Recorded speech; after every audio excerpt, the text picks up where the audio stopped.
It's been a long time since I've made a video and I realized that YouTube has gone full frame and I realized Micro Four Thirds needs a little bit of love. You know, I've shot on a lot of different systems over the years because of my job and also because of other camera gear that I own, but I always own Micro Four Thirds gear. But I realized that over the years, it's kind of grown and I should probably sell some of this gear. So today, I'm going to start ranking all the lenses that I've owned over the years. The S tier is reference glass, and what I mean by that is it really is the best of the best. And when you compare it against other lenses across other systems, it really holds up. So you can actually stay in Micro Four Thirds just because of these lenses. A tier is excellent, and what that means is it's just some of the best lenses on the system, and they can compare comparably to other good lenses across other systems. B is would recommend, and I just mean that I can confidently recommend those lenses to anyone, whether it's personal or professional use. C is worth a try, maybe it's a fun lens, maybe it's an affordable lens, good bang for the buck.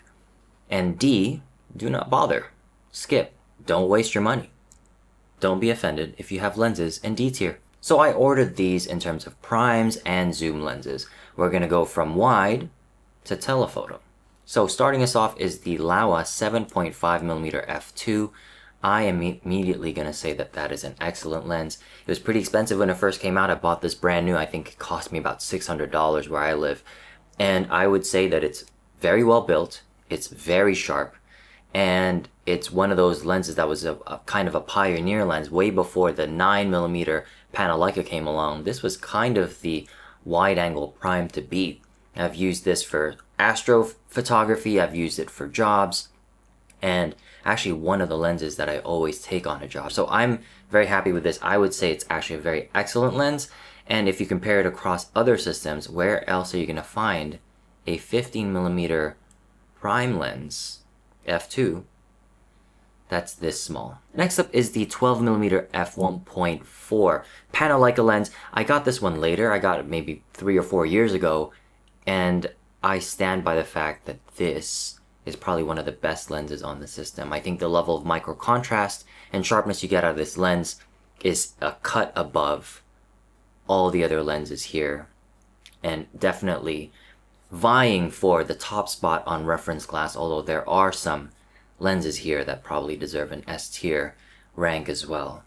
I would say that if you get this lens, you already know what you're going after. I think a 12mm f1.4 across any system is a niche lens, but it is a great lens.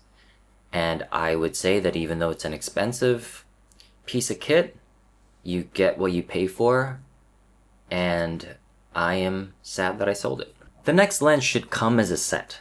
It's the Lumix 15mm f1.7 and the Olympus 17mm f1.8. And what I can say about these lenses is they're very similar. Despite what you might see in some reviews, I think the consensus at the time was that the Lumix was sharper than the Olympus. In my experience, it was, but it wasn't by a lot. And I just think you really have to choose between, do you want a manual focus clutch with the Olympus, or do you want the aperture ring? Do you want it to look like a Leica lens, or do you want it to look like an Olympus Pro lens or an Olympus Prime lens? They both give good results. I think the Olympus colors are a little bit more muted and the Lumix colors are a little bit more saturated. And so it's a matter of style. It's really just which one do you prefer. The reason I sold the Olympus and got the Lumix is because the 17mm was too tight for me. And that 30mm equivalent was a little bit closer to what I was looking for. And so that's why I don't have the Olympus anymore and I still have my Lumix. But on top of this, there's actually a third lens in this set, and that's the Lumix 20mm f1.7, one of the first lenses on the system and probably one of those lenses that I kind of regret selling. I think that the 20mm is actually sharper than the Lumix 15mm and the Olympus 17mm. And I don't know if it's technically sharp or if it's just got a little bit more micro contrast, but there's something about the 20mm that always made the images pop. Maybe you can say it's because it's a tighter focal length, there's a little bit more background separation. That's part of it. Maybe that's true. But I also noticed that the colors are usually a little bit more saturated on the 20mm. The only reason I got rid of this lens is because I had to go on a job, photograph these migrant children that were running around, and I just couldn't get a photo of them using the autofocus. And I ended up using manual focus, ended up being okay, but it would have been easier on these two more modern lenses. And so the autofocus is definitely slow, but another bonus is just it's small. So it may actually be wider than the other two lenses, but it doesn't extend as far. And when you pair this with a smaller body like a GX9 or something, you can legit put it in your pocket, and you can't do that with the other two. So these three lenses, I think they'll always be tied together. And if you have haters online telling you that one is significantly better than the others, I would have to disagree. I think that these three lenses are really more of a set, and it's really more what you prioritize. Do you want an aperture ring? Do you want a manual focus clutch? Do you want something that's more of a pancake lens? Because I don't think you can really go wrong with any of these. But remember, 20mm, slow autofocus.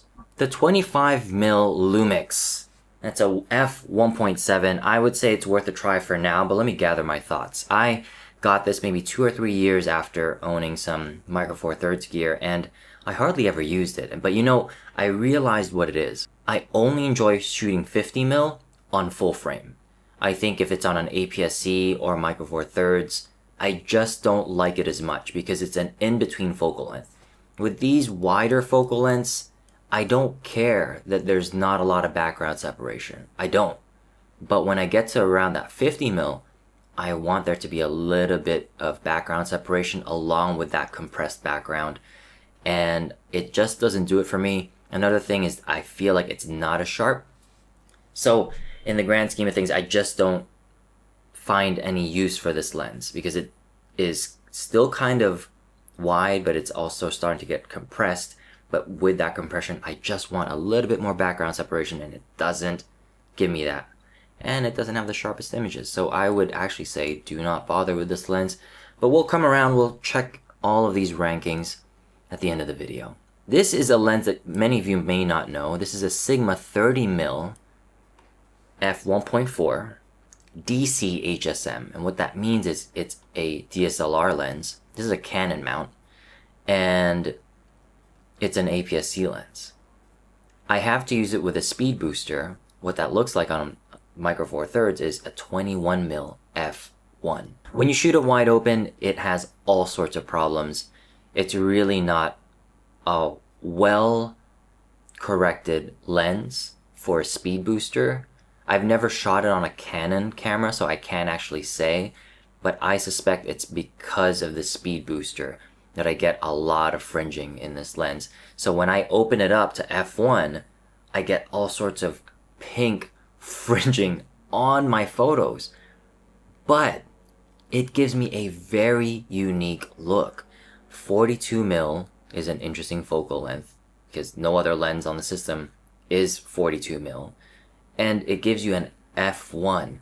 So shooting on Micro Four Thirds on that focal length at that depth, I realized it's a really good black and white lens.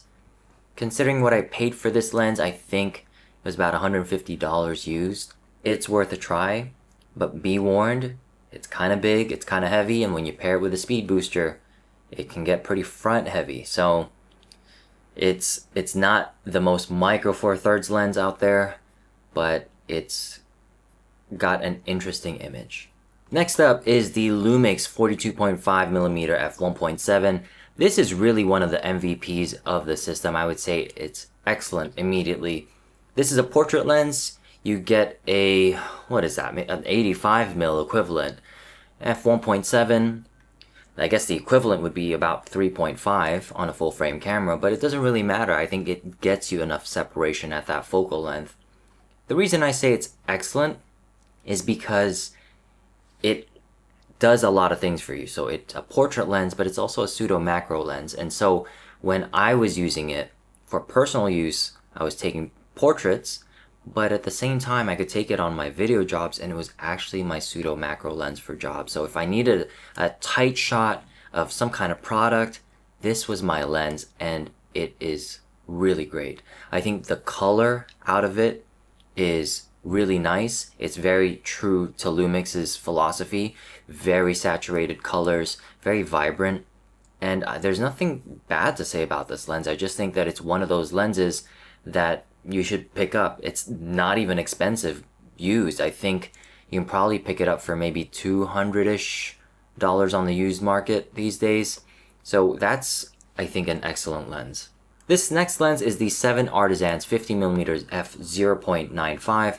This is a lens that I would say is worth a try, but it is not a lens that you should shoot at f/0.95. If you can stop it down to f1.4, you're still going to have quite smooth backgrounds, and I think that it looks quite good. The bokeh is very smooth. It's not going to be the sharpest lens, but in terms of portraits, it will give you interesting results. This is definitely a character, in quotes, lens. The last thing I'll say about this lens is that the in-focus to out-of-focus transition is quite abrupt, so if you like that, this is a lens that you should try. I think a lot of lens manufacturers are very, very proud that their in-focus to out-of-focus transition is very smooth, and I think that that can look good, but to me it looks sterile, and depends on the shoot as well. But this lens is so abrupt, it looks like you're cut out in the photo, and that gives you an interesting look. So I say this is definitely a lens that's worth a try. The 75mm f1.8, this is the last prime lens in this tier list, and I would say, guys, this is reference glass, and I would say this is actually better than the Panalika as well.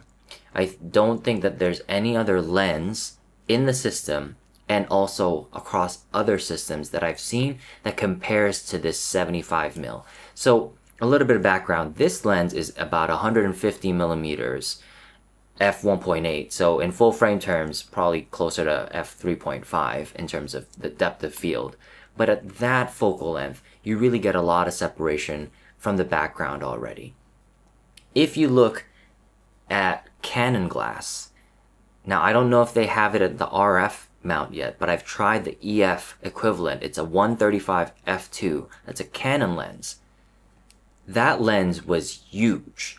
I mean, like 2-3 times the size of this, and 2-3 times maybe more of the weight. So what I mean by this lens being great is optically it's so sharp, it can hang with lenses like the Canon 135 f2, and it comes in a small package. I also used the Fuji 90mm f2, which is a similar kind of lens. That would be an equivalent of 135. And that lens is at least twice as long as this lens and at least twice the weight. And that's an APS-C lens. So I just think that for what it offers, the quality of the glass, the optics, the image quality that you get for the size that you get it in, it's really unmatched, and I think this is the definition of reference glass.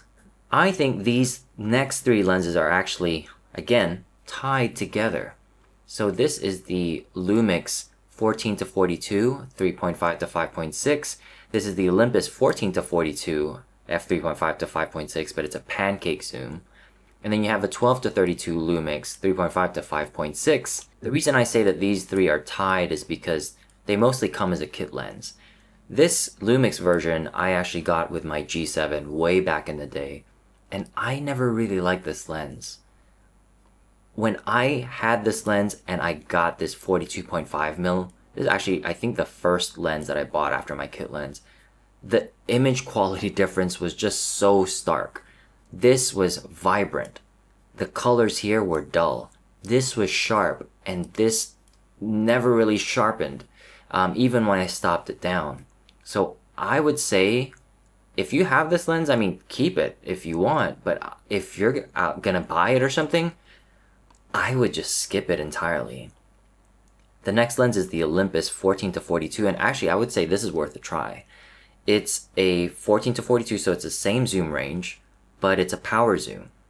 And so when it's actually retracted, it's pretty small. It's almost the same size as that 20 mil Lumix. So I would say it's worth a try just because it's smaller. And I found that the images were a little bit sharper, but not by much. But this Lumix 12-32 is actually sharp. So of the lenses that I've used, unfortunately I never actually really used this. This came with my GX9 as a kit. But I never really enjoyed using it because I liked my primes. So I always left this at home. But the image quality is definitely sharp, and I think of the 3 kit lenses here, this 12-32 is actually the sharpest. The 12-60, this is a lens that I have a love-hate relationship with, and it's because I had it for so long. And I kind of wish I didn't. I took this lens everywhere. Literally, I think I traveled the most with this lens. I've taken it everywhere. But it's just, the build quality is pretty good, but I would say it's not the best. I would say that the zoom ring is not always even as you turn it. I don't like that it's fully retracted, not at 12 millimeters. I think it's closer to 14 millimeters where it's fully retracted. And the image quality was a step above these kit lenses. I would say it's worth a try. I think if you get one for a good price, this is probably the lens that you should get. But I think that there are better zooms on the system, and it's noticeable, at least to me. Speaking of, this Olympus 12-40 is excellent. This is one of those lenses. I think, in terms of build quality, from back in the day, Olympus made some of the best lenses. I had one issue with this lens, and it's from this. See this lens hood right here? It actually basically broke. These pieces came apart, but all I did was super glue them together, and there's never been a problem since. If you look across different systems, you'd be hard-pressed to find lenses that are better built than these Olympus Pro lenses from back in the day. I don't know how OM Systems is doing right now, but I've always felt like the Olympus lenses were so well built. When you zoom this in, listen to this. Hear that? It's almost like there's a suction sound because it's just assembled so tightly. Something I really loved is that manual focus clutch. And with other brands like Lumix on their L mount, they have focus clutches, but they don't have stops. But this one will actually stop. And I love that. So this is definitely one of those lenses that I think, even if you look across different systems, you'd be hard pressed to find a better 24-70 standard zoom lens. And I think that would make it reference glass, not necessarily for the image quality, but for the build quality. Although on the image quality part, this is a cut above any of the zooms that I've mentioned in this video. When I finally got this zoom, I basically wished I had gotten it from the beginning. Lumix 35-100, I don't know if this is reference. I know it's at least excellent. This is a 2.8 standard 70-200 style lens. It's very small. In fact, it's not even much bigger than this lens. This is a 70-200 right next to a 24-70. In what other lens system can you say that? So actually, I know I was going to say this is excellent, but I think it might be reference just because of the unique advantages of this. If you look at full frame 70-200s, needless to say, they are huge, humongous, really heavy. You don't take it around when you travel. Even in Fuji, their 70-200 equivalent is significantly bigger than this. And I just think because of the size and what you can get out of it, this is reference glass. Another thing is, this zoom ring has always been smooth, and I really like that. Lumix lenses don't always have the smoothest zoom rings, but this one is very smooth and it zooms internally. I think because of the build, because of the image quality, this is reference glass. you cannot get a 70-200 this small on any other system. The 100 to 300 Lumix lens. This is a very different lens from the last lens I just talked about. I would say this is probably worth a try, but what I found was that the image quality in this wasn't so bad, at least until 200 mil, so that's a 400 mil equivalent, and it allowed me to travel with a very long zoom lens and not really be a burden. So if I just wanted to pull it out, take a shot of a landscape that I couldn't have with any other lens, I could. The last lens on this list is not a native lens, but all of you will probably know this. This is the famous Sigma 18 to 35 f1.8 zoom. This took YouTube by storm. I think this was really the start of Sigma's journey. It's one of the first lenses that they put out that was really excellent. And I don't know, what can I say about this lens? I still have it. I bought this used and I can still sell this lens for about the same price that I got it for. That's how good it is. And I would just say that, you know, outside of it being really big, or, oh, it's not parfocal. When you zoom it in, the focus plane actually changes. And I don't know if it's because of the lens or because of the speed booster, but it doesn't matter. That's what the results are. But I just work around it. I use this on a ton of jobs. I never take it for personal work because it's so big and heavy, but it's one of those lenses that made the system. And I think that this Sigma lens actually did a lot for Micro Four Thirds. A lot of people shot video on Micro Four Thirds, including myself, because this lens allowed them to. So one final run through of all the lenses. I would say 75 takes top place. That's probably the best lens on the system. Sigma 18 to 35, I would keep it second just because it is such a famous lens. It's a lens that really put the system on the map for different use cases, and really brought a lot of users into the system. 12 mil is very niche, but it's a very good lens. And these next two zooms are referenced just because they give you something unique that you can't find on other systems. Excellent lenses. The Laowa 7.5, yes. Lumix 42.5mm f1.7, yes. Would recommend the Panasonic 15, Olympus 17, Lumix 20, would recommend, yes. And worth a try.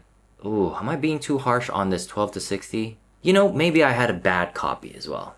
So I would say I would recommend this lens, but I wouldn't recommend it before these prime lenses because I think that the image quality out of those primes are better. Sigma 30, 100 to 300, 50 mil, 12 to 32, 14 to 42. You know, I would actually knock this down. I don't think that you should go out and buy this lens unless you already have it in a kit or it's coming in a kit. This 12 to 32 though, that's legit sharp, so I would say that's worth a try. Do not bother. That 25 mil, I don't think it's necessarily just because of the image quality. I think the image quality is decent, but mine maybe just wasn't very sharp. I think it's really more about the background separation for a 50 mil equivalent, and that's why I say don't bother. I don't even know if the Panasonic 25 mil is gonna suit me. I have never tried it, but at this point I would just say don't bother. 14 to 42 and 14 to 42 Lumix. Do not buy them with your own money unless they're coming in a kit. They're not bad lenses necessarily, but there are better lenses on the system, as we saw today. So that's my final rankings. I hope you enjoyed it. I know I did. I think that YouTube could use a little bit more Micro Four Thirds content, and I just think that system is not getting a lot of love from anyone. Content creators, Lumix, and OM systems. So I'm here to do my part. This is a system that's near and dear to my heart. I still have a lot of gear. I should probably sell some, but this was definitely fun. So I'll see you in the next one if there is a next one.